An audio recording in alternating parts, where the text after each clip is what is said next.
phone yet, so he must still be in the middle of it. All right, that's all right. All right. I'm going to take a minute here and read through your statement, if that's all right. Yes. Get an idea. You might have answered some of my questions already. So. But I did, I was trying to cover as much as I could. If my writing's not real legible, you just ask me and I can clarify it real quick for you. Okay. Yeah. 4 o'clock, Bluegrass Center. But I don't know these. I put approximately on these before. Yeah, it's, nobody. I don't expect you to know exactly. Yeah, no, there's no way for me to. Yeah.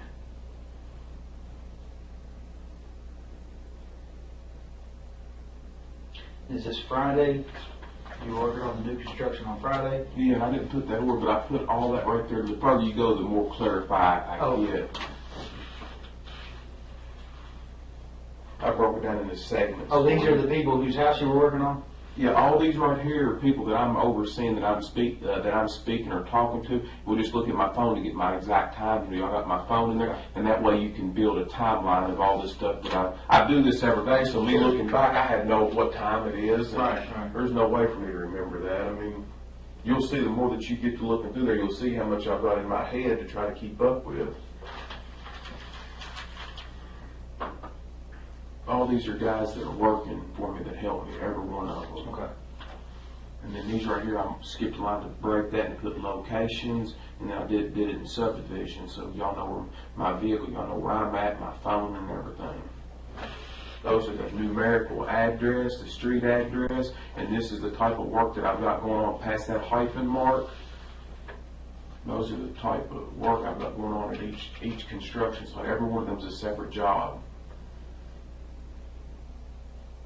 And then this right here is for the whole subdivision. Keep the Woodlawn Springs homeowner subdivision, the president, and all the members, the committee and stuff. I want to keep the subdivision looking nice, trash and debris and all that kind of stuff. And metal grates in the road, the curb and gutter, and all of that. And this is just kind of like a daily thing. I've got to go through this every day to keep everybody rolling and everybody happy. And this switches subdivisions. You see I put copper fields up here, and then these are the number of houses I got going out there. I've got different subs in different spots.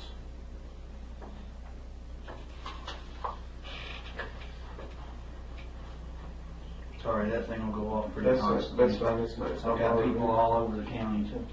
All right.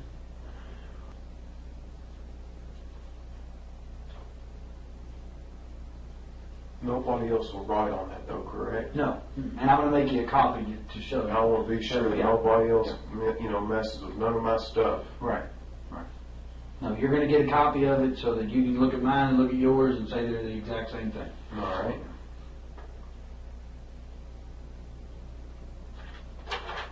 In fact, I'll do that right now.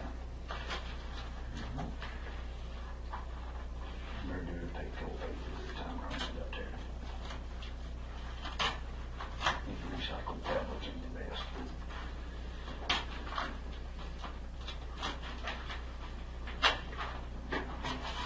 In just a second, I'll bring it right back.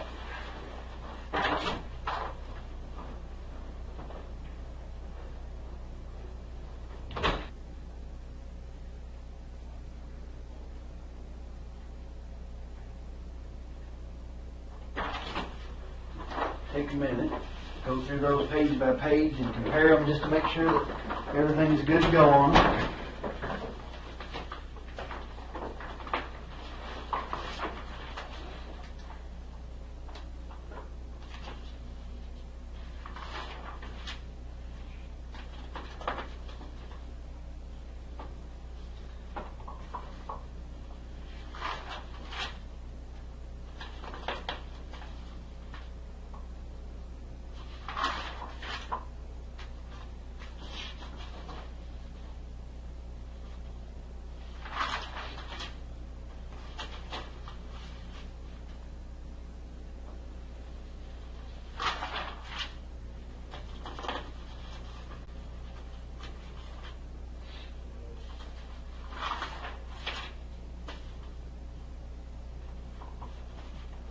Looks good to me, sir.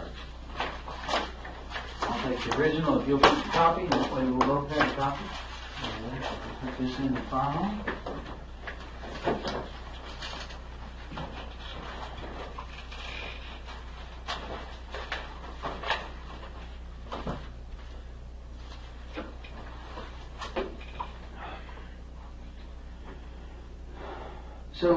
So we're obviously we're hearing tons and tons of rumors, right?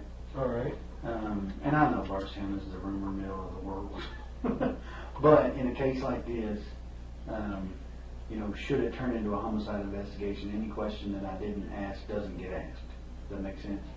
I don't understand what you're saying. But Well, if I don't ask you, then somebody's going to ask me why I didn't ask you later. You see what I'm saying? Sure. So when I ask you a question, it's not to be offensive. It's to get the question cleared up so that we can move on to another. I understand. Yeah, I help however I can. So one of the rumors that we're hearing is that you all had gotten notice from the IRS that you were being investigated for tax evasion. Is that correct or incorrect? No, sir. Not correct.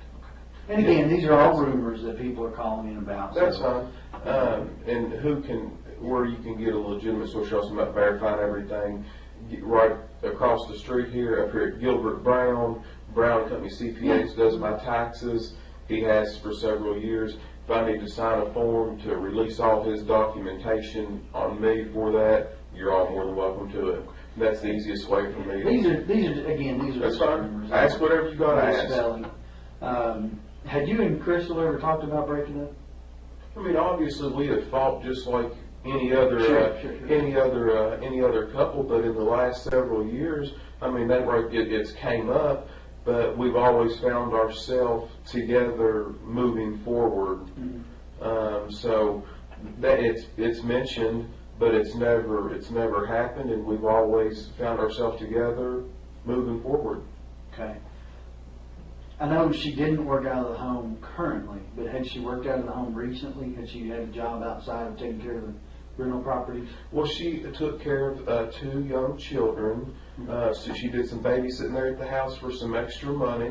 One little boy was about Eli's size, and other was, I don't know how old, but he was a little bit older.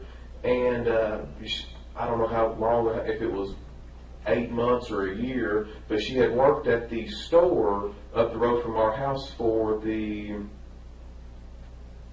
I don't want to say anything discriminatory, I don't want to say they're not Americans, but they're Indians. All right, yeah. I don't want to say nothing. Convenience store. Yeah, convenience store. She worked for some folks up there. I do not know that. I think it might be Sandy or Sandeep or something like that, but I don't know. She worked up there at that gas station for quite some time, but that's been quite some time ago. Was that before or after Eli was born? I think she started there before he was born, and she did work some there after he was born. She worked for a pretty good period of time there, but it's been quite some time back. Mm-hmm. Yeah, because he's 2.5. So he's a little bit over than 2.5. Yeah. He'll be 3 in October. Almost 3. Yeah. All right. So you think it was a year ago or better since you worked there? Probably approximately. I don't know. I would say give or take a 6-month window there. Something like that would probably be pretty accurate. But I do not know the answer to that. I do not know. I just know that it's been a period of time. Was it since you've lived together, have you all always lived on Glenview? That's the only house since Eli has been born. We brought him home from the hospital. We lived there. Okay. Yes. That's the only residence. You all were living there when she was working at the, and when she stopped working at the. When she stopped working there. There was, I don't know, maybe 4 or 5 other girls that worked up there with her. I don't know their names. They didn't have a large amount of employees, just a few.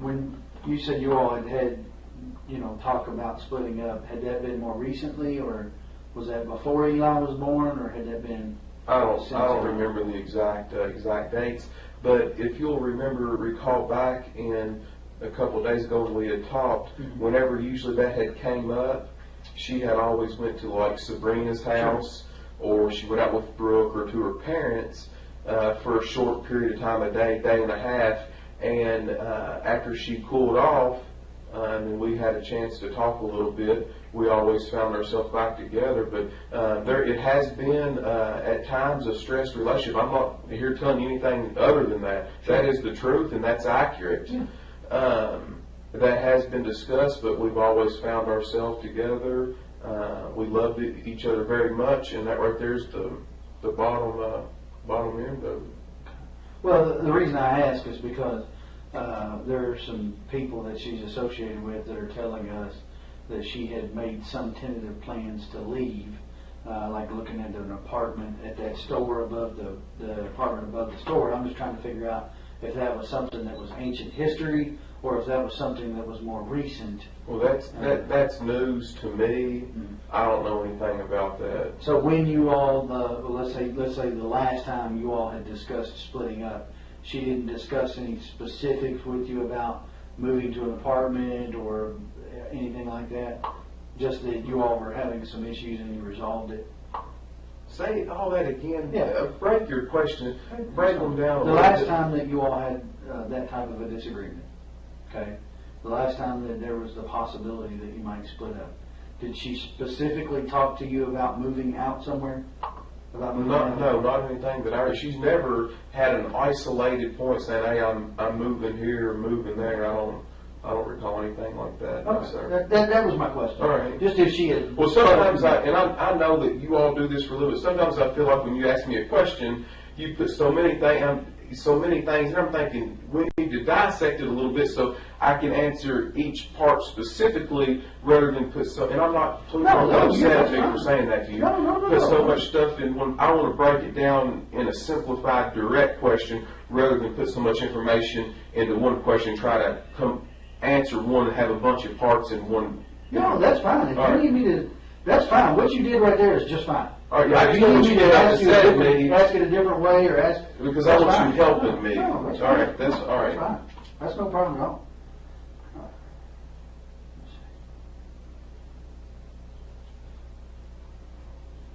We kind of already established the Kylie thing, but just so I'm clear on it. All right. You got home at somewhere between 5 and 5:30, probably closer to 5, right? Yes, sir. And Kylie was there?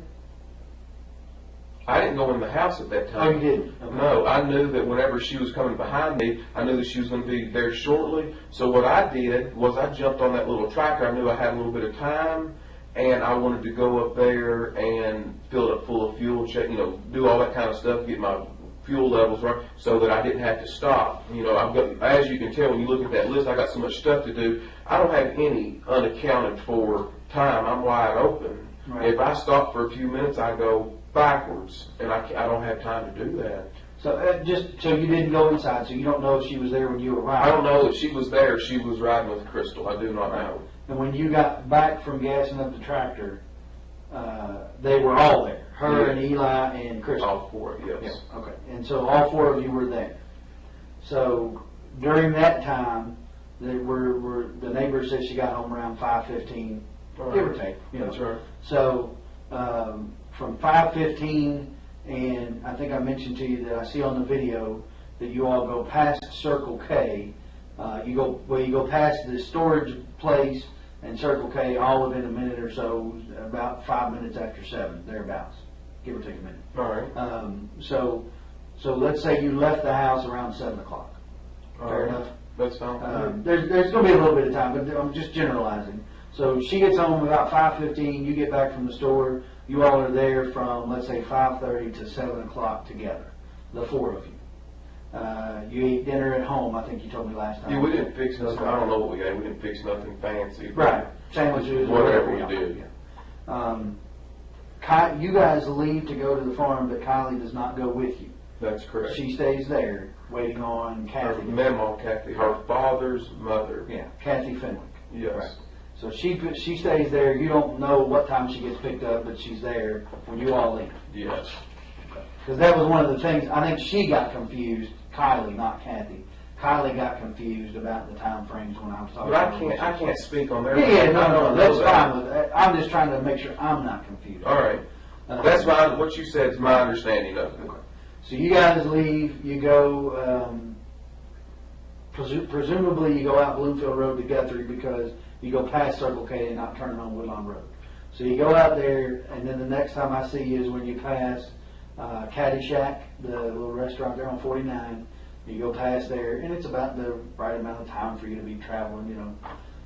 And then you get to the farm around, best I can figure out by the time frame on the video, is about 19 minutes after 7. So you're actually there, you know, roughly about 7:20. So Okay. So you get there. By the way, I twisted I guess it would be your aunt's arm to. We noticed they had the video cameras. That's why. Yeah, that's fine. That's good. So she actually helped you out with the time. Good. It showed you coming. Now I haven't watched the full days yet, so I don't know anything about comings and goings. But I know you got there about 20 minutes after, and you left there about 11:55 thereabouts. So during that time, from reading your statement, you left once and went down almost to Loretta Road and then turned around and came back because you decided the Tractor Supply might be closed, right? Yes. So that, you know, a little bit of time there. How long were you at the farm before you went to get feed and then came back, decided that it was too late? Do you remember, roundabout? It couldn't have been long. Because you were going to feed the cows, right? Yeah, it could have been probably more than, I don't know, 15 or 20 minutes. Okay. I'm just trying to get an idea so when I watch the video, you know, I can kind of look for when you're coming out and then you're going back in. Yes. And when you got to the farm, do you know if anybody was there other than your mom? I don't know. Okay. Did you see your mom when you came in?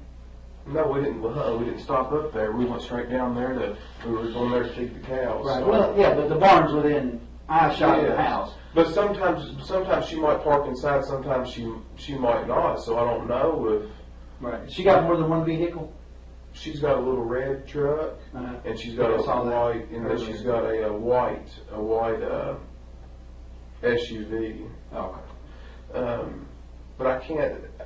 That 15 to 20 minutes is as close as I can, and that's a guess. But I'd say it's pretty accurate. I think your mom told me she had been mowing grass. Do you know if she was mowing when you got there, or she's always outside doing stuff? She's more of an outside person than inside, but she likes to mow grass. Sometimes she'll mow it whenever it don't even need to be mowed. So.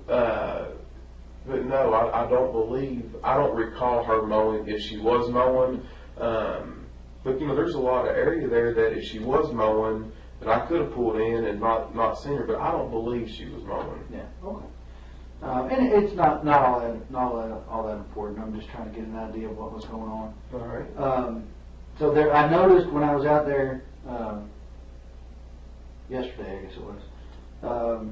So there's a bulldozer in the drive. Mm-hmm. There's a tractor, actually two tractors in the barn, right? There's a tractor with a bucket and a tractor that looked like maybe it was leaking hydraulic fluid. Maybe somebody or an attachment, maybe an attachment. All right. So while you were out there Friday, did you operate any of that equipment to take care of the cows, or how do you normally do No, something I don't. by hand? Mm-hmm. No, when you feed the cows, you just get the sweet feed and you holler for them. You shake a bucket, and because repetitious.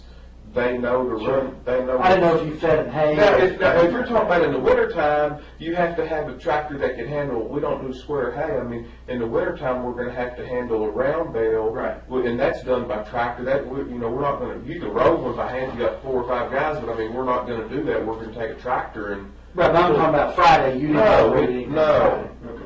So you just fed them out of the bucket to sweet feed, and. Now, Aaron probably, he's out there raking hay and stuff. He might very well have done that. I don't know if it was Friday, but he's been out there the past 2 weeks doing hay. And I don't drive the equipment because that's not what I do. Aaron takes care of all that, and he bales the hay, he cuts it, he does all the mechanical work out there. And now, who is Aaron? The person that does all the work out there. But I mean, is he related to you all, or is he a farmhand, or what is he? Yeah, he's the city mechanic right up here for the city of Bardstown, the bus garage. He does all the mechanics and does all the inspection reports for the city for the city of Bardstown bus school system. Right, but how is he connected to your family? There's no blood relation. We graduated together in high school. You and he did? Yes. Okay. And so does he get the hay off of your farm, or? 5 of the cows out there that are out there are his. Oh, okay. So what he does is, whenever you look at this paperwork, I've got so much stuff going on. I'm not a farmer. I enjoy farming, but I don't farm. So what he does is an added benefit to me. He takes care of all the fencing, all the labor, keeps the equipment running. If it's round bales or busting ice and stuff like that in the wintertime, he does all that. He's got the time. He gets off early at 3 o'clock in the day. So he will come out there, and he knows about the mechanics. I'm not a mechanic, so he'll go out there and cut all the hay and prepare for the winter. He uses his time to do all that, to use the grounds out there for his cows, because he's only got about 7 acres here in town, and he wants to keep growing and expanding. And a way to do that, I don't have time to bush hog and all that, so I would rather keep up with the grounds by letting somebody do that and participate and let them. I don't charge them no money. Right. You see what I mean? Right. So he keeps his cows out there. Yes, it's a good trade-off. Absolutely. Okay. But he wasn't there Friday that you saw. No, he wasn't there Friday night. When you were there. Right. Not before. I don't know about before, but when you were there, he wasn't there. So you all fed the cows with the buckets. And watched them eat, and then you walk. Now, when you said you walked the road to the grab, you're talking about not just to the turnaround that goes right. We walked to the back to where the old county road goes to. Where I put yes, exactly. Okay. Where the road gets a little harder. I mean, you can still drive a car on it, but there's a little bit of grass in the middle. But we. And that's what goes when you get to the cul-de-sac at the top of the hill. Right. If you get to the turnaround here, the house is right here in the barn here. Right here is where and it goes back there far. And there's 3 big pens back through there. There's 3 separate fields where we rotate for pasture and stuff. Gotcha. Mm-hmm. And you said you walked from field 1. Yeah, let me just make it real clear for you. You can put this in your paperwork or whatever. Yeah. I didn't write that, but no, I drew it out for somebody else.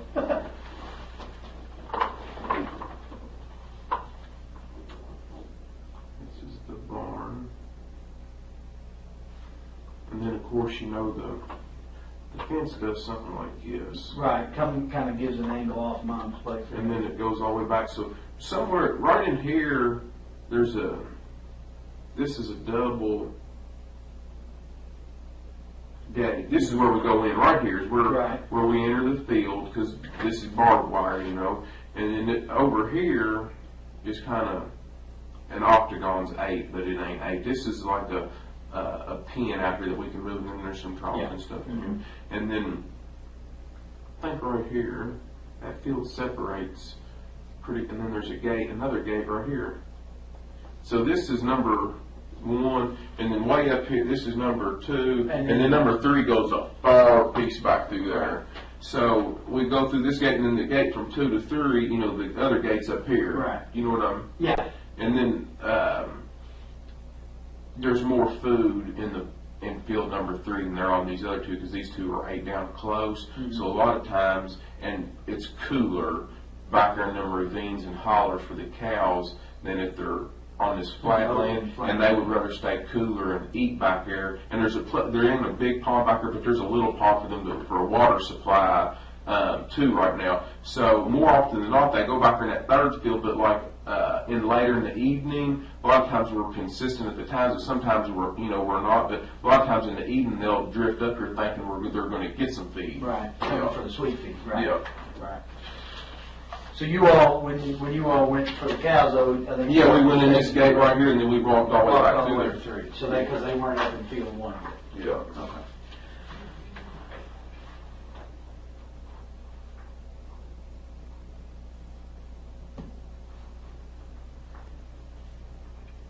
Okay. So you fed the cows.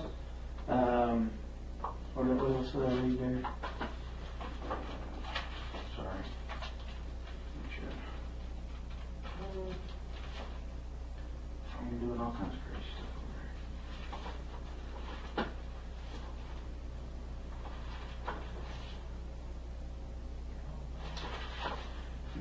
fed the cows, and then you come back out and you walked the road, right? The road that goes through. Yeah, after we come back out from walking up through here, then we walk out to here, which is, there's another.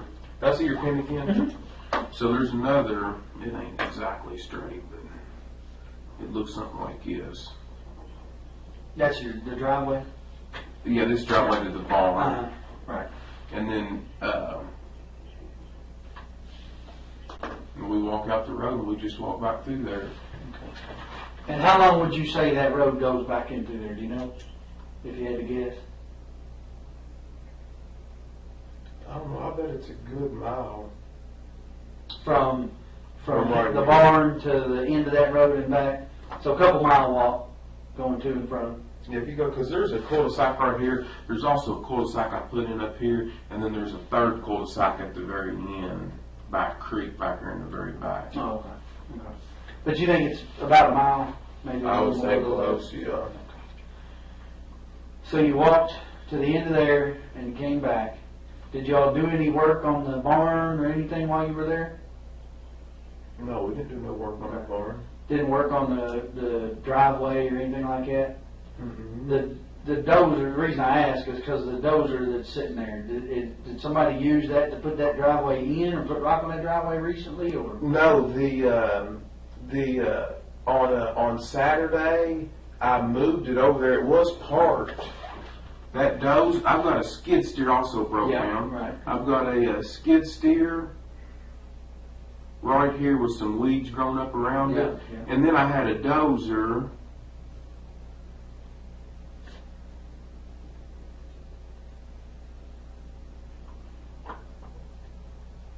The dozer right here, Mhm. and I did. I backed it right across here, right here, and there's been water. This water coming in the front. There's a big door right here in the front of the barn, Mhm. and water had been going in the front of it right here. And then I moved, and I wanted to. She's always complaining about, my mother is always complaining about the trash and rubble. She likes to keep everything neat and clean. She likes to keep the grass mowed short. But I'm not going to pay a high bill to take that stuff to the county dump when I can clean it up easy. It's too much to do all at once, but I can. Every time I come out there, I can throw a match on it or burn a little pile. Eli likes to roast marshmallows, so what I do, and we spend so much time out there, what I do is put a pile, and I'll light a little piece of it on fire, and then that way I don't have a huge fire, but I've got enough that I'm constantly getting rid of some, and then they won't charge me that high density fee out there at the dump. So I'm going to take all this equipment, this skid steer too. I just haven't drug it over there yet, and then all these trailers where the weeds are high, I'm going to try to get it on both sides of these doors, just to get it out of there. Did you burn anything Friday night when you were out there? Yeah, yes, it's not uncomfortable. I don't want the stuff piling up to the moon. I always light a fire. There was a little pile, probably, I'll write that on there. Right here with this little pile here. I think y'all may have covered it up. Y'all got out there. I think we did. Slung stuff everywhere, but Yeah, I apologize. That it don't matter. Well, the dog, that lady's dog, she said acted like there was something under there. Oh, that's fine. That's fine. So I had a water problem right there, and I'm in the process of getting that right there fixed. We dug out right there in front of that door to try to let a vein of water come out because it's too low. The slab is. And that was Saturday. That was Saturday when I did that.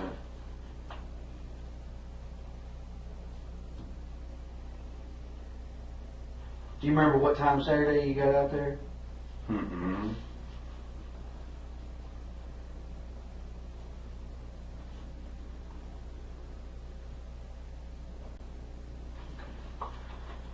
Was you before lunch, after lunch? Oh yeah, it was well before lunch. It wasn't. It was morning time, but it wasn't early morning. It wasn't late morning. It was about mid morning. So you had a little fire. When was that? After you took your walk or before you took your walk? I lit it. I don't know if I lit it right before we took off walking. I know we fed the cows first because I want to do that as quickly while we had still plenty of daylight. I don't know if I lit the fire before we walked back here or right when I got back. I could have done it either one. I don't remember. Mm-hmm. So you lit the fire. I'm assuming then you probably don't leave until the fire burns out. Well, would you leave it burning? I don't know. I generally don't like to walk. Yeah, but if it's just a bed of coals, I mean, it's not like burning. I wouldn't leave if I thought there was any danger. Not when, especially when I got all this equipment and barn and stuff right there. But I mean, if it's died down and it's just a big bed of coals, I'm not too worried about it. Yeah. You know, especially if it's not in August or September when everything's just perfectly dry. It wasn't. Had plenty of rain. Yeah, and the ground's wet and dew's on it. Yeah, it's not a big deal. To me, I'm not a firefighter, so. But you definitely moved the dozer on Saturday. Yeah, I moved the dozer on Saturday. Is there a septic system with that barn? There is. Okay. It's never been hooked up. There's never been a toilet put on there. But I tell you who put it in there. And he can tell you exactly how 100% it was done. It's Casey Ballard. Casey Ballard did. Mm-hmm. And Casey Ballard, is that her? That's her brother. That's what I was thinking. Yeah. So he put the set. Is there like an opening somewhere where you can access it? Oh yeah. Maintenance and whatnot. Mm-hmm. Where would that be at? There's a big pole out in the middle of this in field number 1 right here. Uh-huh. There's a great big pole like this right here. Uh-huh. That marks the end of it. It's got one big lateral, big pipe on it, and it's marked out there so somebody don't crush it with a tractor. So the opening for the top of the septic tank? No, the top, You're talking about the lateral line? Yeah, that just daylights out. Right. There's a big, underneath that, right where this fence is right there, Uh-huh. there's a big round lid right here. Okay. Next to fence for field 1. Mm-hmm.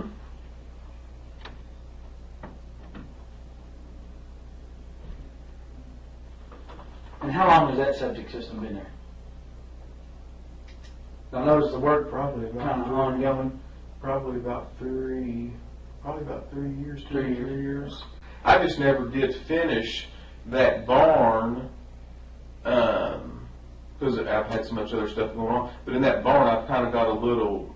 Yeah, I saw where you were putting the cedar plant. I never got done with it, but I'm close to getting it done. I just never made it that far. Right. But yeah, the right where that little plumbing, that little bathroom is, right on the outside of the barn. There's a big a septic tank right there, and then there's a great big long piece of pipe right here, a bleeder valve, and then it's marked by there's a big pipe. There's an iron T-post out in the middle of this field, and then I took a piece of PVC pipe that's weather resistant, and I just slid over top. It would stop the post from rusting, and it's also much taller than the grass, so that if the grass did get up real high, somebody wouldn't hit it with a bush hogger, or wouldn't hit it with a mower or something like that. All right, so you guys you've taken your walk. The fire is down, maybe not out, but it's down enough, and you're leaving. And it looks, again, looking at the video, looks like it's about 5 minutes till midnight. All right. That's to me, and I've got a couple of kids, but everybody parents a little differently. To me, it seems a little late to be out on the farm with a 2.5-year-old. Where is he at midnight? Has he been asleep in the car for a while? Is he still he's still wide open, and he'll any night he's so used to sleeping so later in the morning. His normal day, that's his 7, 8 o'clock in the evening. Really? 11, because she sleeps much later in the morning. She stays up. So and it's always been that way. So he's like people do. Midnight. He's wide open. Yeah. Okay. So you guys get back and load up in the truck. Load up in the truck, and you drive back. You leave out. I see you leave out the driveway at about 11:55. Somebody passes you on the drive back on Loretta Road about 10 minutes after midnight or so. He says roughly. We're still kind of narrowing that down, but roughly sees you about 10 after midnight, which wouldn't be uncommon. It's been raining most of the day. The roads are kind of wet. 15 minutes from your mom's house to the golf course. There's Caddyshack. Not a big deal there. And so do you remember, or did you go straight home on Friday night, or did y'all stop somewhere? Or, because I'm thinking if that's their normal 7, 8 o'clock in the evening, it might be dinner time. Did you stop and eat something, or did you go straight home? We did not eat anything. I went straight home. Okay. So you went straight home. So if we assume that he's correct in about 10 minutes after midnight, another 10 minutes to the house or so. So I don't see it being that late. I mean, if that's what some of the things say, I guess you'd have to kind of go by that. But yeah, we didn't stop anywhere. We went straight home. Okay. So you could feasibly be home by 11:30. You could be home. I feel like it. Which is what you told me. You thought, or I'm sorry, not 11:30, 12:30. You could feasibly be home by 20 minutes after 12. If he passes you 10 minutes after 12. All right. Which is a little off from what you originally told me, and you just said, I still think it's a little off, but we'll go with what the camera says as opposed to memory, because sometimes memory is not that great. All right. And I checked the time on her camera, and I'm allowing for about a 9-minute gap there between what my watch says and what her camera says. All right. So which puts you leaving there by 11:55, which, again, 15 minutes to Caddyshack is not terribly bad in the rain. So it could have been that he passed you at 10 minutes after midnight, putting you home roughly 20 minutes after 12. All right. Fair enough? Yes. So you guys get home 20 minutes after 12, right thereabouts. I think you said you went to bed first. Do you remember about how long you were home before you went to bed? I went to bed immediately. So when you guys got in, you went and did your nightly routine, and you're going to bed. I think you told me that she stayed up, and Eli, did he stay up as well? He was. And where was she at? If there's any activity going on in the house, he doesn't want to go to bed. Mm-hmm. If everybody turned the lights out and we just got in the bed, he's going to follow us in there and lay down with us. But if I go to bed and she stays up, he's not going to come in there to bed till all the lights are out and then she goes to bed. If I was doing something out there and she was in the bed, he's going to stay up with me until the lights are out until I go in there. Do you see what I'm... Sure. Yeah. So that's what so he's going to stay up with Mom. Right. So, and before you went to bed, or as any conversation, I know you told me that you all had a conversation Friday evening sometime about the kids. We'll talk about that in a minute, but you said you all talked about the kids Friday evening. Does that conversation bleed over to when you get home, or is that conversation done? No, whenever I got home, I went to bed. I mean, it was relatively, quickly when I got in there. Okay. The conversation does not bleed over. Okay. So you go to bed, she stays up. What's she doing? She's just on her phone playing. I don't know what game, but she normally plays a game. Right. Some kind. She's got several of them on there, but I don't know which one. Okay. So she's on her phone, messing around, doing whatever, and you go to bed. Do you know what time Eli came to bed, or she put him into bed? I don't know. Don't have any idea. I normally go to bed earlier than that, so when I went to sleep, I'm a pretty heavy sleeper. I wouldn't have noticed, if he crawled in there, So you said you're a pretty heavy sleeper. So your phone is getting phone calls. I can see it on your phone logs before 7 o'clock in the morning on Saturday morning. Do you hear that going off? Do you normally keep it in there? Yeah, but I don't have to. At that time, I've got an alarms on my phone at 6 o'clock and 7 o'clock. Sometimes I've got them at 4 and at 7. But my alarm most mornings goes off. I always have it for 6 and 7. But I'll wake up before my alarm goes off. But yeah, it's not uncommon for me to get calls really early in the morning. So what time do you think you got up on Saturday morning? I probably woke up around, in between that time, like 6 or 7 o'clock, and then I left. I did my normal thing, changed my clothes, put my clothes on, and headed out. Shortly after that, Well, I'm sorry, I forgot to ask you something. There, on the phone records, there appears to be a phone call around midnight. All right. On Friday night, Saturday morning. All right. I'm talking about on your way home, basically. All right. Do you know who that person was that called you around midnight?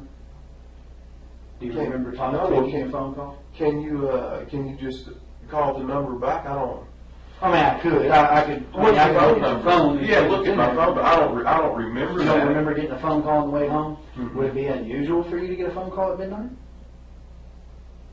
I mean, it is for me, and I work for the sheriff's office. I get calls quite regularly. but- Some of the people that do the tile for me, I wouldn't put it past them to call me at any time. They lay brick through the day, and then their tile my house is at night. The Thomases I wrote on there, Derek and his brother Tyler Thomas, they'll call me at any time. And I've got even if it's just one day, I don't pay them people by the job. They got to get paid by the hour, and then when they get done with it, I pay them. Right. That's just what we've agreed on. But yeah, those folks there call me any hour. It was a pretty short phone conversation is the only reason I asked it. Mhm. Kind of unusual to get a 13-second phone conversation at midnight. You know, it is for me. It may not be for you. But, All right. Well, just we'll check look it at out. that. Yeah, We'll check look it at out in contacts. detail. That's all right. So, Saturday morning, you wake up sometime between 6 and 7. I think we decided that Danny Singleton, is that his name? Mm-hmm. A guy that works for you, was calling you and called you pretty frequently. You said sometimes you give him an incentive to work on Saturdays, Yeah. and that may have been why he was calling you. So did you go do some work Saturday morning before you went to your mom's house? Before you went to the farm? Or what did you do Saturday morning?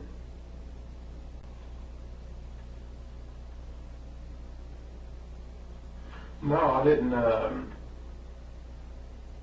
didn't do any other work on Saturday morning. That's where I went out there to the farm. Mhm. I don't know exactly what time I got out there, but that's what I had done. Mhm. So,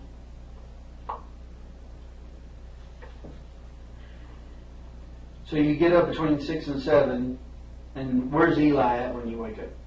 He's next to me. He's in the bed with you. Mm-hmm. Okay. So you get up. Does he get up with you? He's still asleep Still whenever I get up, but I go to the bathroom and all that kind of stuff, and he's still sleeping there on the bed. Mm-hmm. And so when you wake up, he's there, but Crystal's not. She's not. Okay. And so did you try to call her or? Yes, I noticed that she wasn't there, and I didn't know exactly what to think. I don't know what time I called her. Yes, I called her that morning. I mean, did you call her before you left the house to go to the I don't farm? remember what time I called her. But do you remember where you were at? Were you at home or were you at the farm? Or you were on the way to the farm? I don't know, somewhere in between. I don't recall. I don't know. That's fair enough. So you, before you go to the farm, you feed Eli breakfast? I did not before we got there. I normally get those squeezable yogurts, got all them vitamins and minerals and stuff in it, Mhm. and he likes to eat stuff like that for breakfast, and it's easy. He can do that in his car seat or whatever he's got to do. So you think he was eating on the way to the farm? I don't think he was. I know he was. Okay. Now, how much of the yogurt he ate, I don't know. I'm not worried about that. It's not a question of what he ate or how much he ate. I'm just trying to Well, establish he's a healthy boy. a I can tell pattern you. of behavior All right. from that weekend. And here's why. I'll be honest with you. I have been all along. Will continue to be. If I woke up on a Saturday morning and my wife wasn't with me in the bed, as is normal, which might not be normal for you, I don't know, but for me, it would be normal, particularly if my wife's a late sleeper, which mine is as well on Saturdays, for her to be there in the bed when I get up. So if she were not, probably the first thing I would do would be to call her to find out where she was. But what you're not aware, what you're missing is a lot of times that her and Brooke, her sister, or Sabrina, a lot of these girls that they do all these, they go out and do stuff. Sometimes they do these, and this is going to be embarrassing for me to talk to you about, but I'm wanting to get everything cleared up as quickly as I can. They do these fantasy parties. All these girls get together. They talk about and do whatever. And it's not uncommon for them, when they go out and party, they stay out the better part of the night, if not the whole night. So, and of course, I always have the children, during that. They don't take the kids to that. Matter of fact, I take care of some of their other children while they're the ones going. It's not uncommon because they know I don't get into all that stuff, and they know that I'm a man, don't get me wrong. Understand that, a white-blooded American male. And there's no sense, I'm not telling you anything different, but they do all these parties and order all this stuff. Well, who gets the kids? I'm good enough to get the kids for all this, and I'm a good enough person to do that. And then when everybody sees a little bit of distress, they're going to throw me under the bus.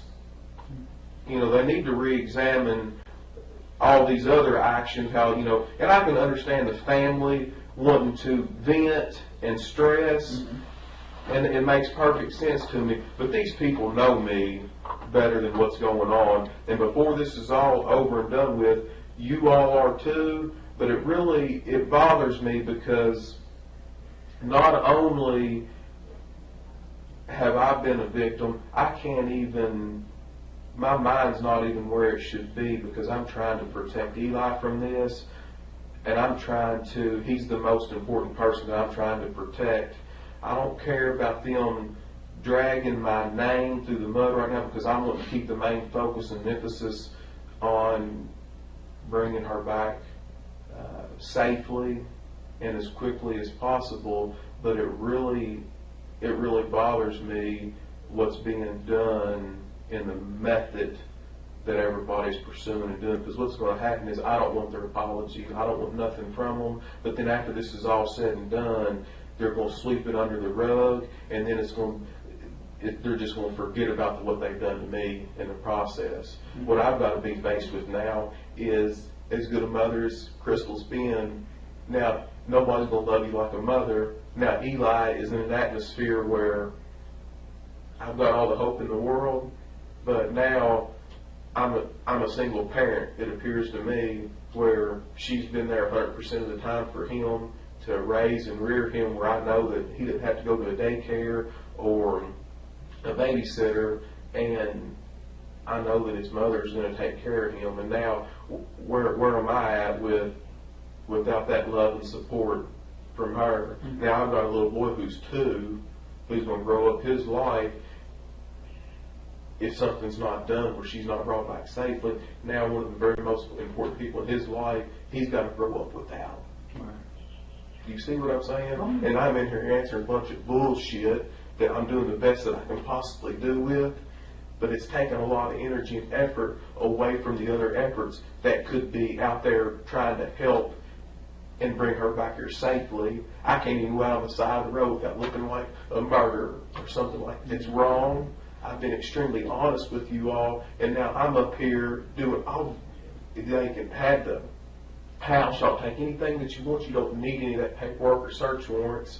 And now I'm up here trying to get my head where I can be on the side of being able to protect myself and defend myself for my son, whenever I'm the one I feel like has the largest loss. Yeah. So, well, do what you got to do. I'll do whatever I can, but this is starting to get silly. I don't need an attorney. I haven't asked for an attorney. I don't need none of that. I'm innocent. I'm willing to talk to whoever. But this to me is really starting to get silly, because I feel like, I don't have a Facebook page. I don't have time to get on the internet. I don't know a lot about computers. Crystal did all that for me. I didn't have to do it, because that's something else that she always took care of. So now I have people coming back to me telling me that they're completely trashing me online for the whole media. I've taken 17 years of my life, and I feel like I've worked hard to get a good education. I've worked hard all these years. I've built a nice life for me and my family, and now my whole family's name is trashed for something that's completely not even tied to me. That's where I'm at right now. So I'm extremely upset. I'm hurt over it. I try to put on a tough shell and a bubble and move forward. It's extremely difficult to get up in the morning and push on and look at Eli and know that here I've got a million things going on that I have to get done. And then who's going to suffer? He is. And it's not right. I'm ready to hire an auctioneer to sell all this stuff so I can be there for him like Chris.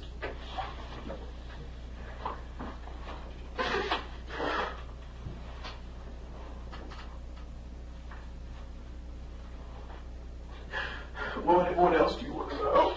Take a minute, it's all right. No, It's fine to be upset. I understand. It's fine to be mad. I understand that too. he's there asking for everybody. This is a shock to him.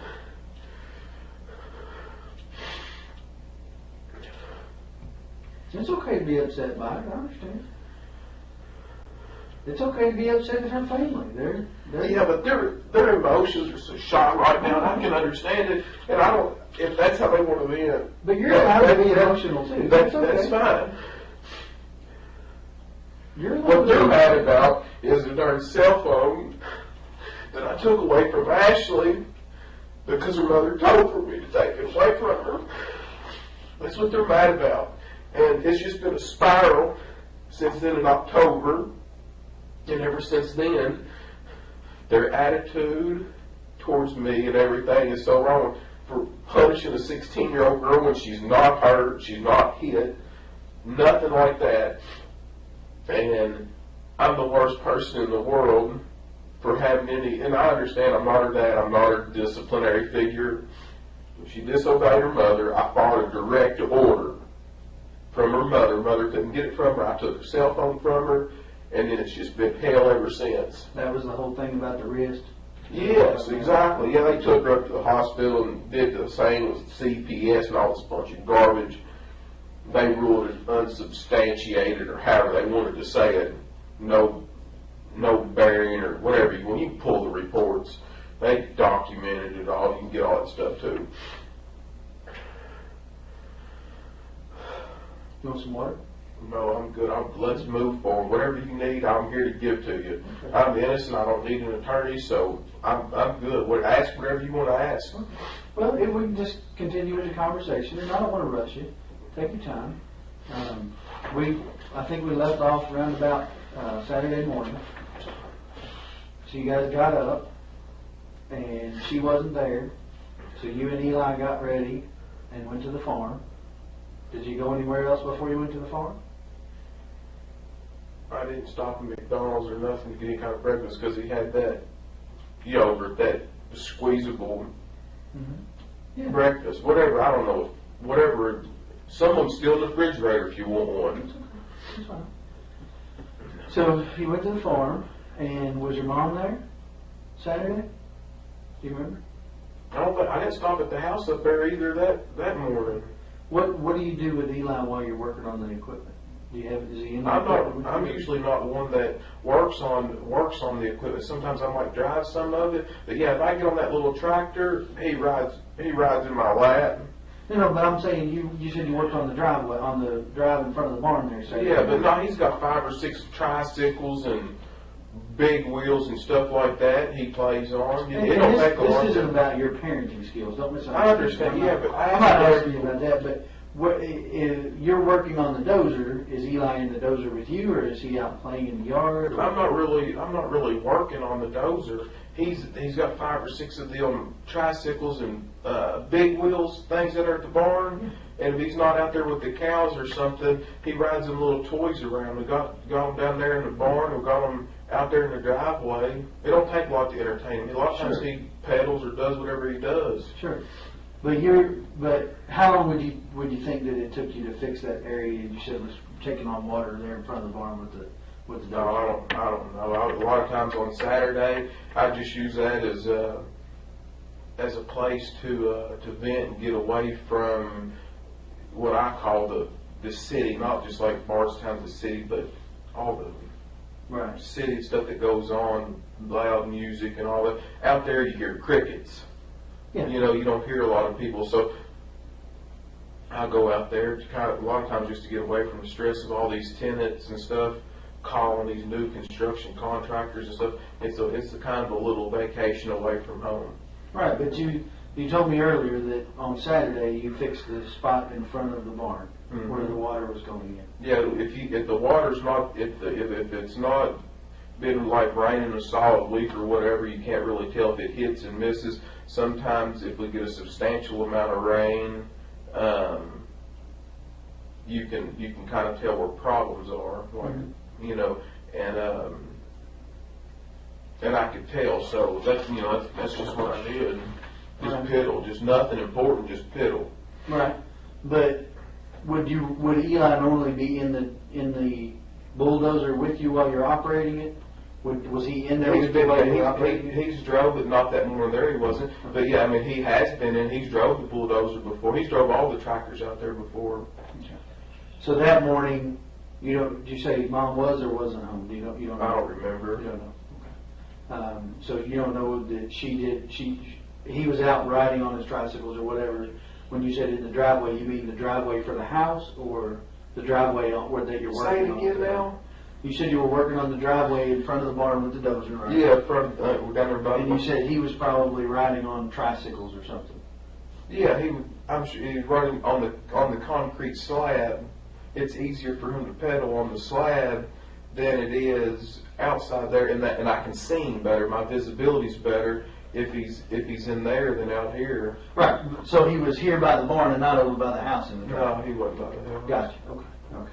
So you guys finish up whatever you're maybe doing. later that day or something. He might have went over there. The chickens might have come down there. He might have done something with them. I don't know. Mm-hmm.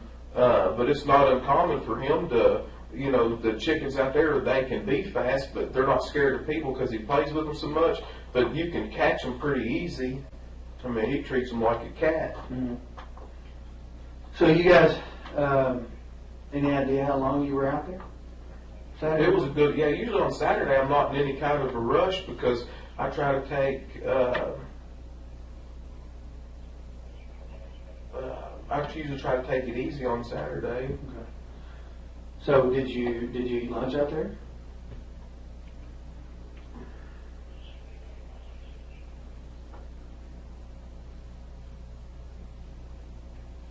I don't know if I ate lunch there. I know I ate supper out there at Fabian's house that night because he had everybody over there at his house for, there's about, I don't know, maybe 150 people over there at my mom's brother's house.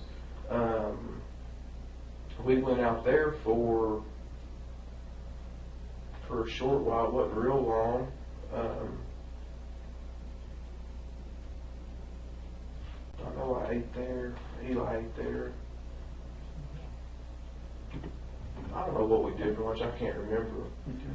Did you go from the farm to Fabian's, or I don't know if I took I may have went home and taken a shower from being out there on the farm. I don't want to go there smelling like a bunch of cows. Sure.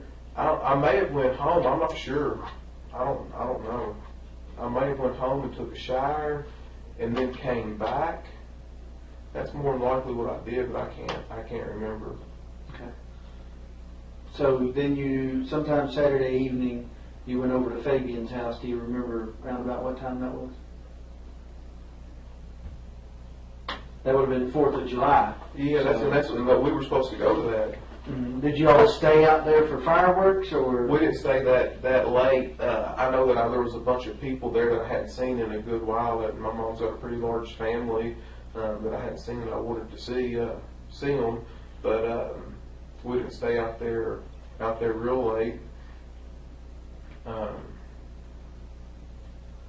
Any idea how many times you've called Crystal at this point?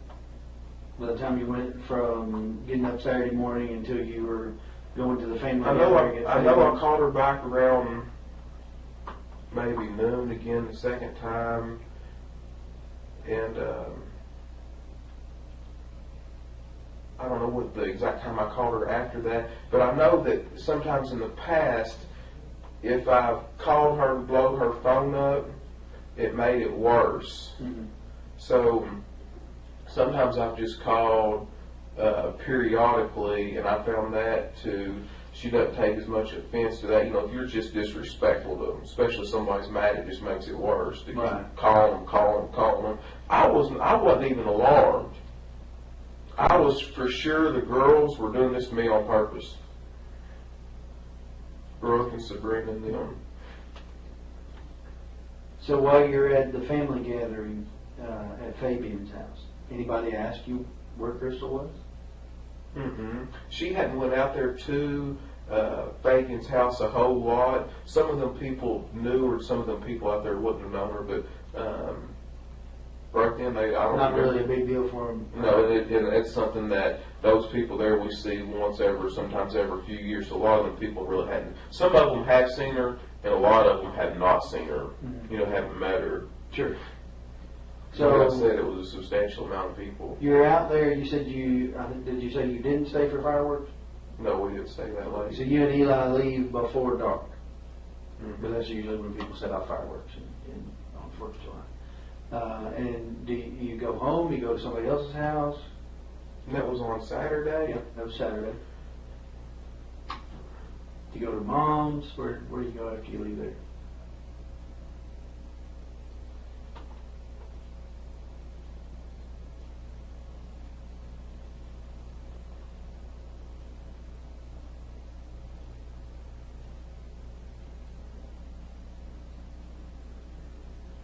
No, I think we rode with my mother over there. To Fabian's house? Mm-hmm.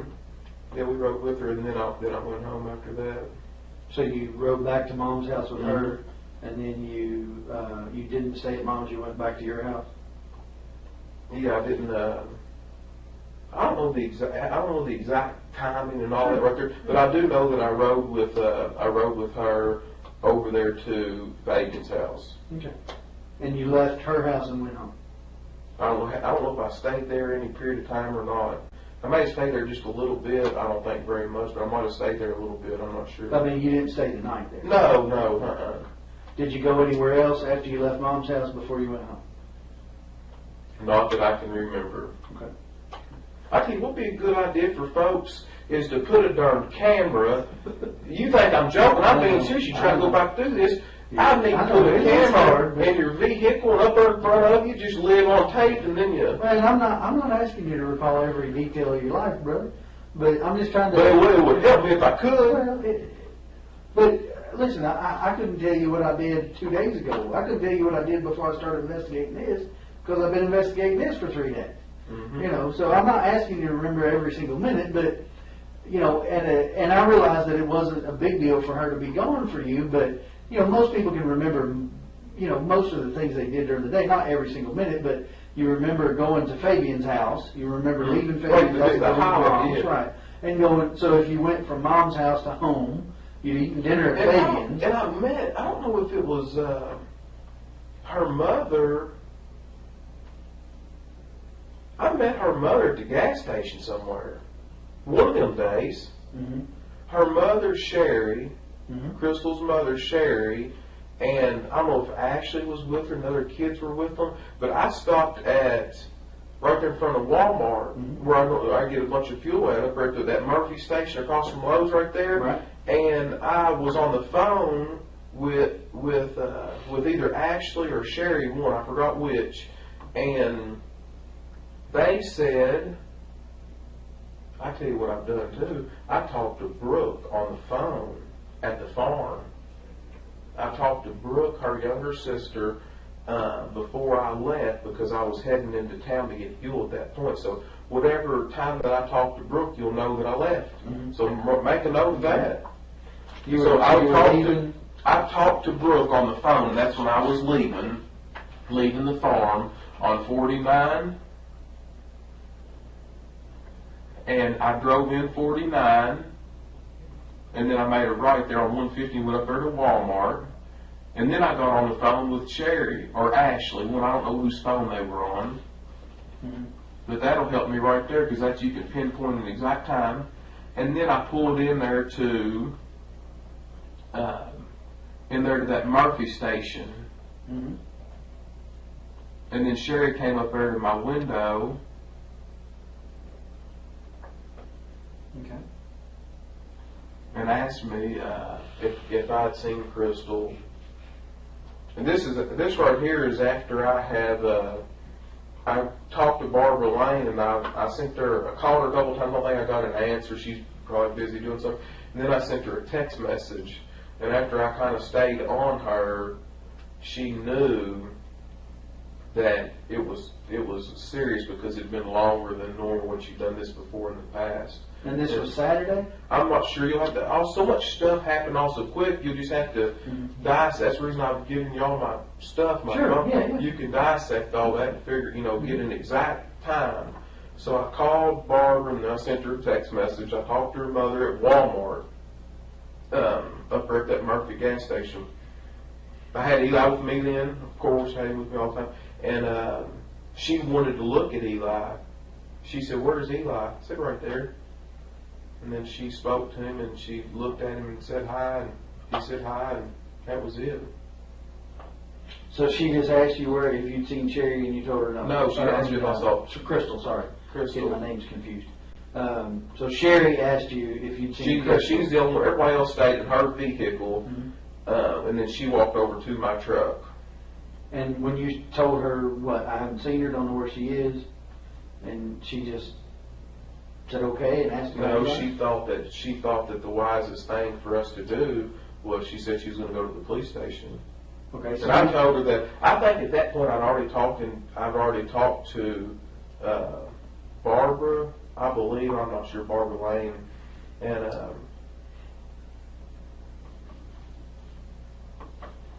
I'm not sure. I don't know the time periods. I don't know. I just don't know. That's fine. That's fine. So, And then I went home. so Saturday you went home after. The gas station. So you think that was okay? So you think the gas station was between leaving the farm and getting showered up before you go to Fabian's? No, that's incorrect. Okay.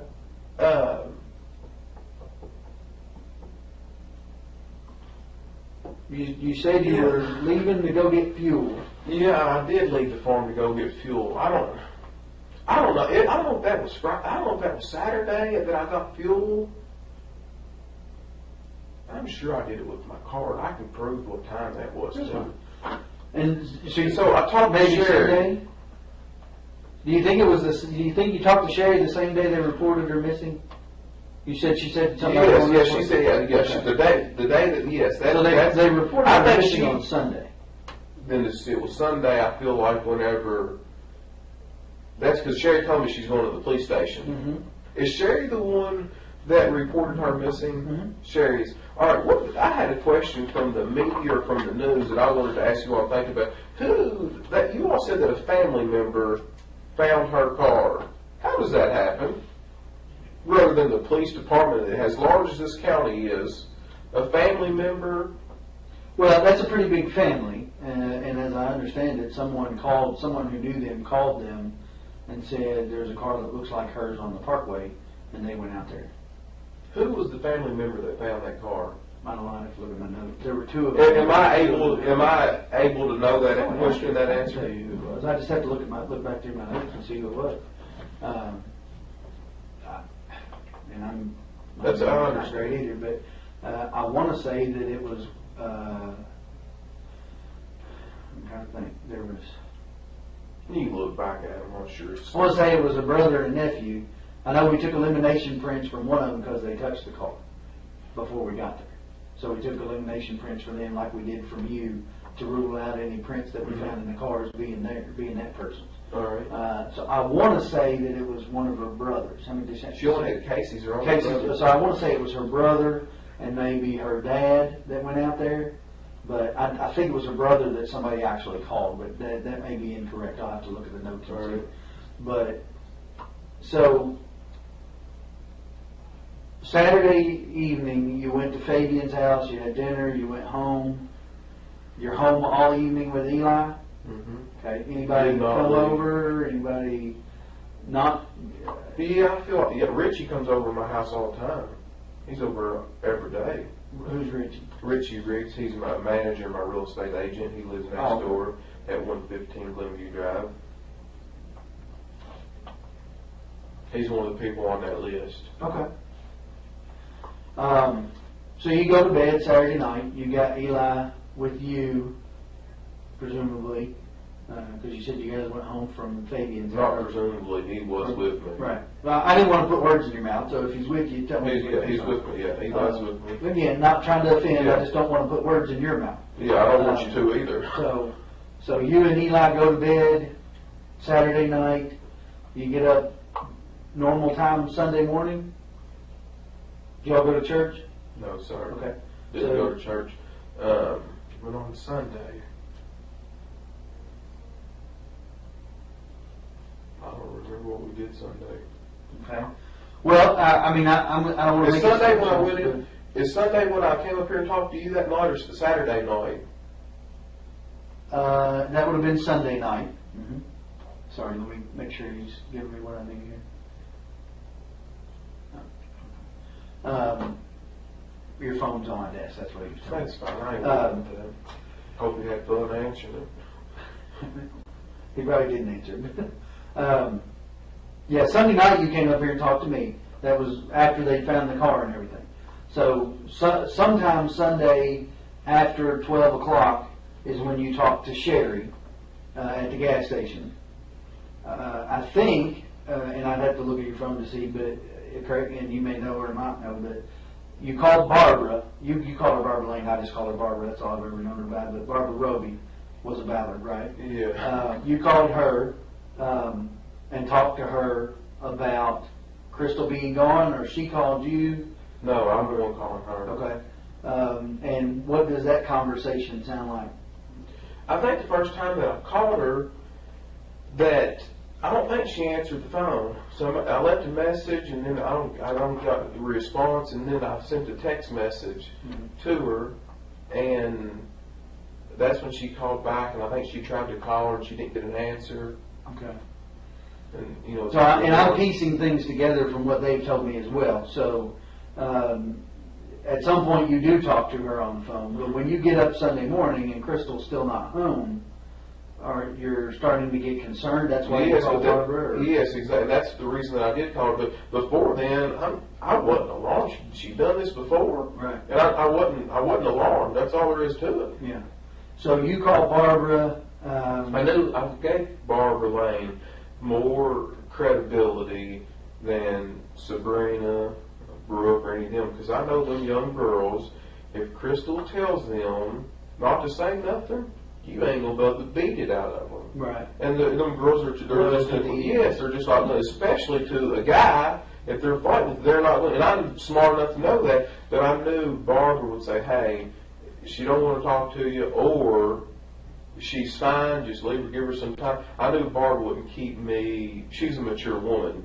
Do you understand the difference in what I mean? So she would at least, I feel like, let me know, hey, where I wouldn't have to worry. Right. She might not give me no details or nothing, which is fine, but she would at least ease my concern. And that's the reason I called her over these other people, because I knew I'd get further with her. And at some point, so you do talk to her, and as I understand it, at some point she came over to your house. Is that right? She's been there a few times since then. Right, but that particular day she came over to your house, was that before or after you talked to Sherry? Do you remember? I have no idea. No, that's fine. So you... To be honest with you, I don't even remember doing that. I remember seeing her a bunch more this last little bit than I really ever had before, but I don't, as far as talking to Sherry at the gas station and then keeping everything synchronous, I had no idea. None. Okay. Well, I mean, I know that Sherry was here at 3 o'clock thereabouts filing the report, the missing persons report. So that part I can kind of figure out, okay, so it was sometime before 3 o'clock that you talked to her at the gas stations. I'm thinking probably, closer to that time than farther away, not early in the morning, what have you. And then, of course, fast forward till they find the car at 5 o'clock out on the parkway, and the sergeant responds out there, and then he calls me, and then I come out and start investigating, and obviously I call you to come and talk to me about the last time that you saw Crystal. So that kind of builds my timeline. Obviously there's some gaps in there, understandably. But some of those gaps become really important. For instance, validating or invalidating the guy's statement about her being on 49 between 1 and 2. You see what I'm saying? The gaps in time become really important to me because that's how I determine where my gaps in the investigations are and where I should focus my investigation. I've got guys out there that all I got to do is call them and say, hey, go check this out. But I have to have something for them to check out before I can call and tell them. Couple things that I want to get into that are going to be, somewhat personal, okay? And it's not intended to pry into your personal life. It's intended to pry into what's going on in Crystal's mind, okay? I'm trying to get a reference for her frame of mind for the past few days before she goes missing so that I can rule out any possibility of intention to harm self or things of that nature. You understand? And I don't know that I can rule that out. But what do you think about it? Do you think that that she has the potential to harm herself? I don't know any of all that. Crystal is not that kind of person. I don't believe at all. I don't feel that way at all. Mm-hmm. So you don't think she had any suicidal tendencies whatsoever? No, sir. Never tried it in the past? No. Never come close to ODing on drugs in the past? No. When she would go out, did she drink much? She not a whole family drinks, but she drinks a little bit, not any. To the point where somebody has to bring her home and drop her on the front stoop? No, she ain't no drunk. Mm-hmm. Well, you said sometimes she goes out after you go to bed. They do drink and they need a driver, but they're not what you're describing is like a sloppy drunk, just somebody got tore down. I mean, right. That's not an accurate picture of her. Okay. And she likes going out and having a good time, but I mean, she's, I guess, I don't want to say like a maybe conservative person, but sure. Just a normal, typical social drinker. Yeah, a normal, typical person likes to have a good time. I mean, that's it. So, if you had to guess, how often would you say she would go out? She doesn't go out real often. Not real often. I mean, she's got all those, all her kids, and we got Eli. I mean, we have a pretty busy lifestyle, and seems like we've always got kids here and there. So I mean, right. We don't have a whole lot of time to do that. We don't like to get babysitters all the time. Sometimes if her parents have a couple of the kids, or Keith might have a couple of them, we might go out with.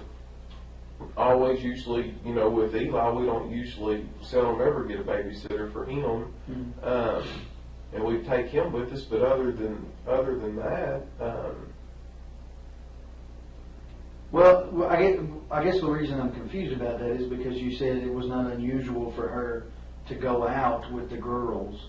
It's not unusual. Yeah, so help me understand. You mean? But that's what once I a month, thought it is. or once every other month, or I mean, how much time are we talking about here? Because my wife might have a girl night a couple times a year, but she might not be the typical wife either. Yeah, I don't maybe probably about 2 times every 3 months. Okay. Like once every 6 weeks or something like that. Sure. Okay. So you said Eli generally does not go to a babysitter. No, he doesn't. I don't want him at a baby, and I certainly don't want him at somebody's house that smokes. Mm-hmm. I just don't. I don't want it. I'd rather just keep him right with me, and I'd rather, if we're going out doing something, I'd rather just take him right along. Mm-hmm. Right along with Well, us. so that kind of brings me to one of my questions that I had. And we talked a little bit about the last time that we talked when we were at your house, and you kind of explained it. And I get the fact that she would tell the kids, hey, we got a babysitter for the night or for the evening. We're going to go out. Mm-hmm. I get that. You explained that the other kids kind of get jealous. And if you guys, we don't want to hurt their feelings. Sure. Especially Kylie, the situation. She's always wanted any kid really wants a father figure in her life. She's really struggled in that area, and her mother doesn't want her to think that she's pushing one of the children out and then the other one can go with us. I mean, that's normal. In my opinion, sure. It is. And I get why she might tell Keith that, because Keith has 2 of the kids. Mm-hmm. She doesn't want him to tell them differently than what she's told them. Are you familiar with a woman named Christina Holly? Yes, I know who you're talking about. There are some text messages between her and Crystal on Friday, and she's asking Crystal if she wants to go to Chuck E. Cheese, I think it was, something to do with the kids, something with the kids, and she tells her the same thing. Well, we've got a sitter for the evening. It's our first time being kid free for a while, so we don't want to. We're kid free. We're going to enjoy ourselves. Right. Why would she lie to her about that? I don't know. I can't answer that question. Are her and Christina close? Yeah, I mean, they've always been good friends. I know exactly who you're talking about. Do they? I mean, close enough that they see each other on a regular basis every few days, or No, talk on the phone? Or they talk on the phone, but I don't know if they see each other that often. Right. But I think we were also supposed to maybe go to the zoo or something too. She's got a little girl that's really close to this, born in the same month apart. As Eli? Yeah, as Eli. Mm-hmm. I mean, it's just curious to me. These are the things that make me wonder. And in any other situation, they might not amount to nothing. But did you ever talk to the girl, the Amanda? Mm-hmm. All right, so and she says there was no plans for her to babysit. All right. But that doesn't necessarily mean that Crystal hadn't planned for someone else to watch him. I don't know that. I mean, you know that because you and Crystal have him together. But I don't know that because I don't know you guys. I don't know. Maybe sometimes she might use Crystal's phone. I don't know. I don't know. I can't answer that. Right. I do not know the answer. Okay. But as far as you know, you all did not have plans for a babysitter that night. No, absolutely no. The plan was all along for you guys to go to the farm. Yes. Okay.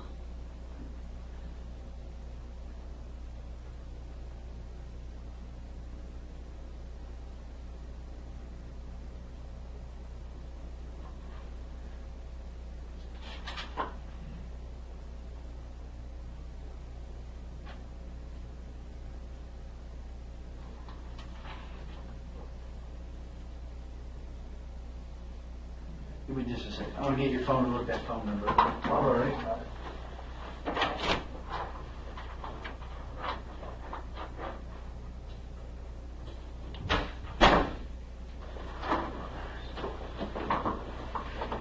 Okay, if we put that number in? Yeah, go right ahead. Do what you got to do. Looks like you got a couple of messages. I don't know how to do that. I've got an Apple phone. So just You just want to put the number in, right? or check contacts or however you do it to see who it is. Yeah. Check this one. 492-1390.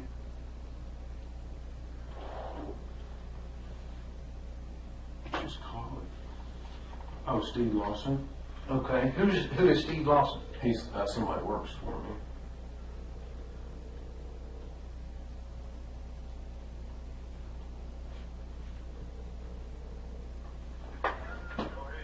Hey, Steve. Hey, I can't hear you real good. I'm gonna ask you to speak up a little bit, okay? Okay, sir. Hey, I was wanting to know. Hey, I've got some things going on next week. I'm gonna need your help with it. Are you already booked up, or can you help me? I haven't moved up yet. I'm still looking for a place. That's why I needed them numbers from you. All right. Well, I can write them all down and get them there for you. But I was actually talking about doing some more work with your little skid steer and so forth. Mine's still broke down. Well, I said, get with me tomorrow. I'm coming. I know you have a hard time hearing me because where I'm located at. All right. So just get in touch with me tomorrow and we'll see what we can do. But my question, I just want to tell you I'm sorry about everything that's going on in your life, brother, and I got you in my prayers. I said it is a very difficult and trying time, but I appreciate you saying that. But hey, I need your help while I got you on the phone here. The other night you called me really, really late, and I forgot what you asked me. Can you? I guess it wasn't on the phone. I might have been tired. I know it was pretty late at night. Can you remember what you asked me or what you were after? I can't remember. Yes, sir, I can. I called to ask you for them numbers for a house. Oh, for a rental house. Yes, sir. And what did I forgot, what did I tell you? You told me that you would call, what's her name, Katie or whatever, she handles all that. Crystal. Crystal, okay, I apologize. Yeah. And you said she handles all that, and that you would get back with me on it. All right. Thank you so much, Nell. Hey, if there's anything I can do, you give me a call. Thank you. You have a good night now. Yes, sir. God bless you. Thank you.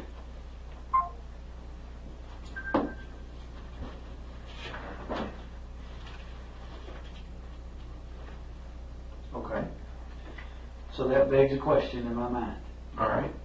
If she's in the truck next to you when he called, why would you need to call her about getting numbers for rental cars? Because being that late at night, we're headed to the house. You know, I just wouldn't. She normally's not going to deal with stuff that late. And I mean, I probably didn't even look at the phone to see who it was calling me. I'm sure I just answered it. You know. But he said you told him that you'd need to call her. All right. Why would you need to call her? I mean, that's an odd phrase for someone who's sitting next to you in the truck. Do you understand? You see what I'm saying? Yeah, I see exactly what you're saying. But I mean, that's what if that right there is what I told him, that right there is what I told him. We wasn't on the phone that long, but normally I would just, she handles all that, and that's what I would do. She's not going to want to mess with that kind of stuff that late. I'm sure I'll probably try to answer the phone really quickly, so that it wouldn't, a lot of times after I get moving, Eli goes to sleep, you know. Sometimes he goes to sleep in the truck, sometimes he doesn't. So if you want to call him, you got his number and everything, if you want to call him, you know, you can call him.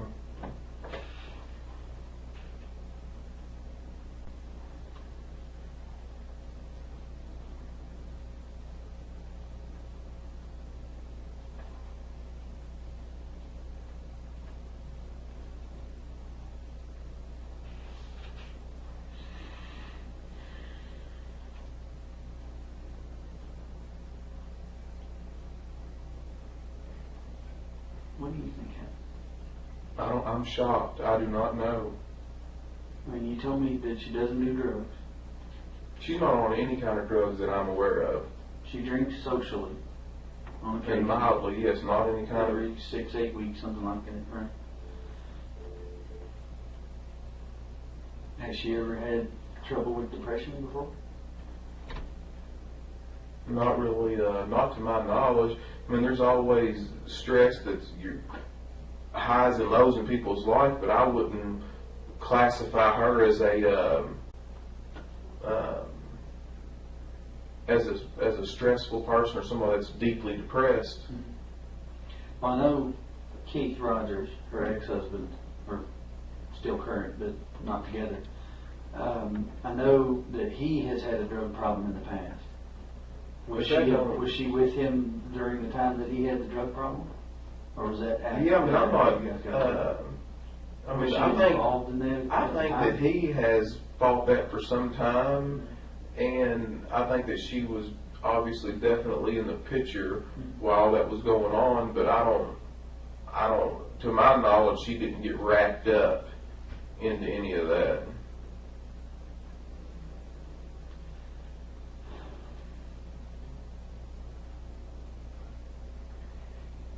I guess the biggest problem that I have is that most women are not going to walk away from their purse and their cell phone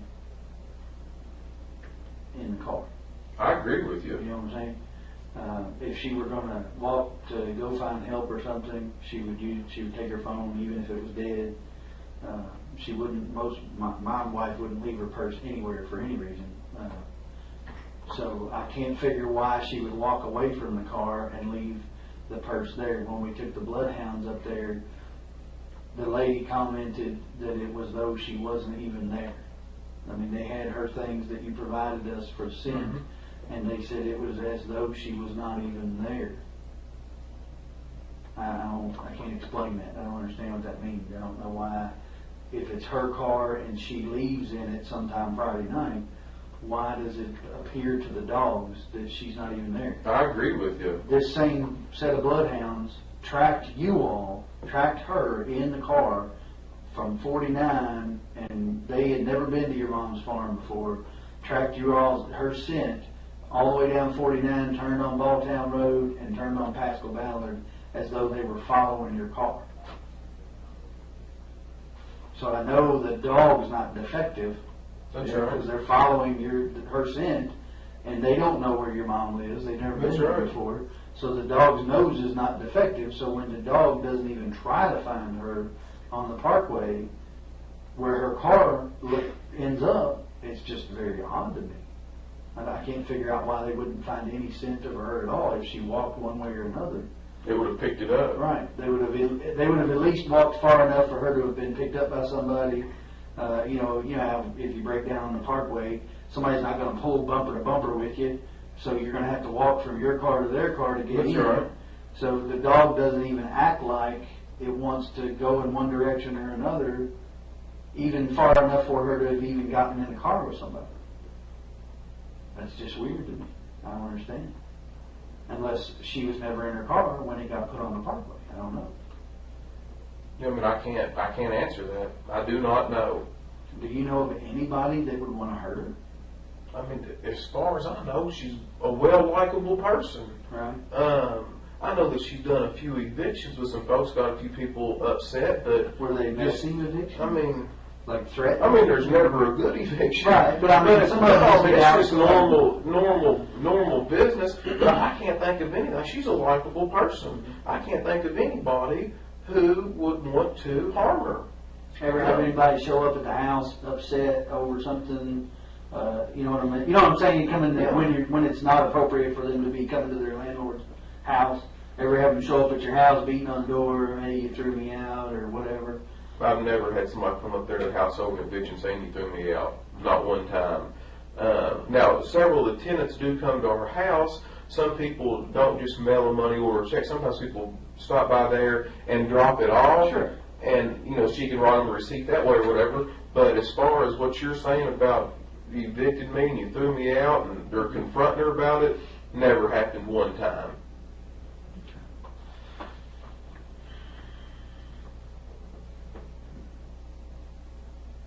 Is Kylie's dead? Excuse me. Kylie's dead. He doesn't have anything to do with her. Very little. I don't even know. I think he lives a far piece from here. I'm not really sure. So I thought they said her dad's name was John Fenwick. Is that correct? Or no, that's not right. That's not right. Okay. I think it's Jesse. John Fenwick is one of the owners of Bluegrass Seed. Right. Yeah, that's not her. Okay. That's not so her. Jesse Fenwick. I believe. And that might not Somebody that doesn't live around here close. Yeah, it's a far piece. Is it now? But obviously, his mom lives on Stone Road. Yes. So he's a member of that Fenwick family that's from around here. I don't know how many sets of Fenwicks there are, but I know there's. As far as I know, there's only two. Now, I don't know which one he would belong to, and there may be more than that I'm unaware of. But so, do you know? Is she related to the Fenwicks that own the Bluegrass Seed? I do not. I don't think she is, but I do not know. For sure. I don't do family trees and all. I don't do all right. that. I didn't know since you do business. If you've done business with them, if it come up. But and then Ashley is the daughter that her mom and dad raised. Yes, and I figured out her last name is Johnson. I couldn't tell you that the other night because I was so darn stressed out. But her last name is Johnson, and I do not know her dad's first name. I just know that he stays incarcerated quite a bit. He'll get out from time to time, but he will only make it about a week, and they find a reason to lock him back up again, whether it be drugs or whatever it is. Have you all ever had any trouble out of it? I've never met the man. I know that was a pretty abusive relationship from what Crystal's told me, but I don't really know. I can't speak intelligently upon it. It's been quite some time back, so I don't know a whole lot about it.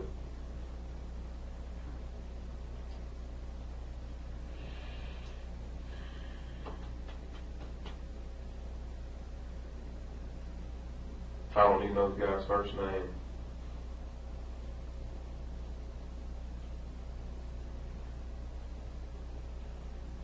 No custody issues with Keith? I know that Tori has told her before that she gets mad if Tori gets mad if she's been corrected or something like that right there, she'll say, well, I'm going to my dad's house, or I'm going over here. You know, they'll want to flip back or forth or whatever, you know, split house. Play one off the other.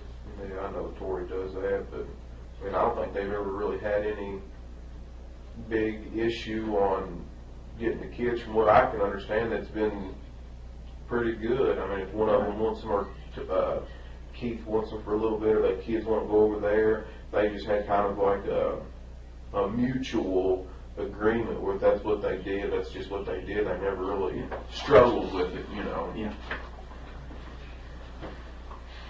Well, okay. So I guess where I go from here, we're still getting video from different places, you know, that along that route. Can I get this? Sure. Hello? No. I'm up here. I know that you didn't know. I'm up here in this interview with the Detective Snow. I've been up here a good little while.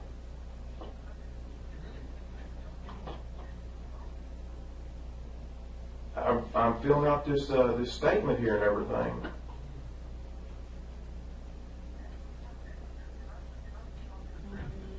Are you telling me that's what I need to do?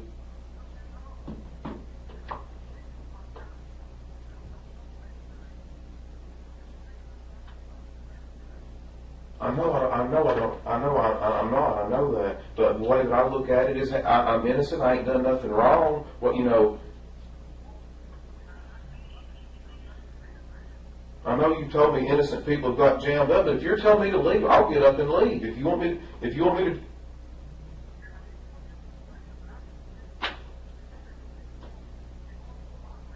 I know I'm going through a lot, but I'm trying to get this guy to help me.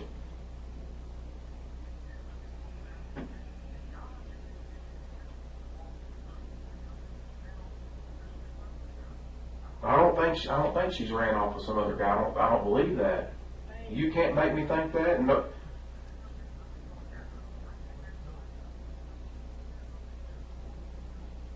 Yeah, so do I. I'll do exactly what you're telling me to do right now. You want me to get up and leave? Man, I don't think these guys. I don't think these people have got vindictive just to skin me for no reason. Man, this is not their family. This is not.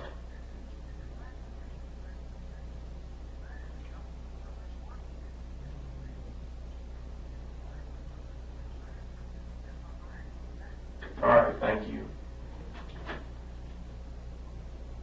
He thinks y'all gonna fuck is what he thinks. I don't know who he is. Nick, my brother. He just, no, I know that, but I'm not. He just said just to keep sitting up here, to give a statement, do an interview, whatever I got to do it. But he said, darn, just to keep letting them just beat you to death over this right here. Just ask what you got to ask and let you know. And you tell me. You see what I mean, he knows more about this than I do. You see? And have I told you that I'm for you? Yes, you have. I said, what did I say? My job is to find Crystal, right? That's right. However that happens, my job is to find her. Whether I find her hopefully alive and well and safe somewhere or not, my job is to find her. If I don't find her alive and well, my job is to prosecute the person that did something. That's right. If that turns out to be you, my job is to prosecute you. If that turns out to be someone else, my job is to prosecute them, to gather evidence for a lawyer, a prosecutor, to prosecute them. I don't know whether that person will be you or not. Well, did I not tell you when you come in here and sit down today that right now you're the main person of interest? Yes, that's right. And I explained to you the reason that you're the main person of interest, right? You're the last person to see her alive, right? And I went through your timeline with you and explained to you that there's gaps in your timeline, right? Be it good, bad, or indifferent, you can't remember some things about Saturday, you can't remember some things about Sunday. That's not a judgment against you, that's just a fact. I am simply a fact finder. If you want to go, you may go at any time you wish to. I would never dream of stopping you, didn't tell you you had to stay. If you want to bring a lawyer in and answer questions with a lawyer, you're welcome to do that. I'd have been asking you the very same questions in front of your lawyer that I asked you today.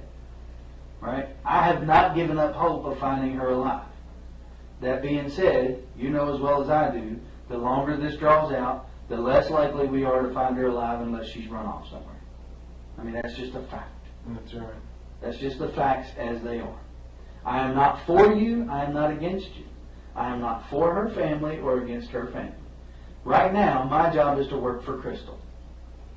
Plain and simple. It's just that simple. If that means that I have to interrogate you, then that's what I have to do. You've been nothing but cooperative with me. I appreciate that. We've talked. This makes number 3? Third time? I don't know. I can't. 3 times. Here, the first time. At your house, the second time. And here, the third time again. Not counting the polygraph, because I didn't ask you any questions then. You've not asked for a lawyer. You're right. That's your right to do. You're entitled to do that. If Nick thinks you should go and you want to take his advice, go ahead. It's fine. I'm not offended by that. My job is not to make you happy. My job is to find Crystal. If that makes you happy, awesome. You know, but make no mistake, my job is to find her. That's what I'm doing. If I offend people in the midst of that, well, I'll apologize later for offending people. If it finds her home safe, then I'll just take the blunt of offending people and go on. You know, just like what you said. What'd you say? Doesn't matter what they think of you, as long as we find her. That's right.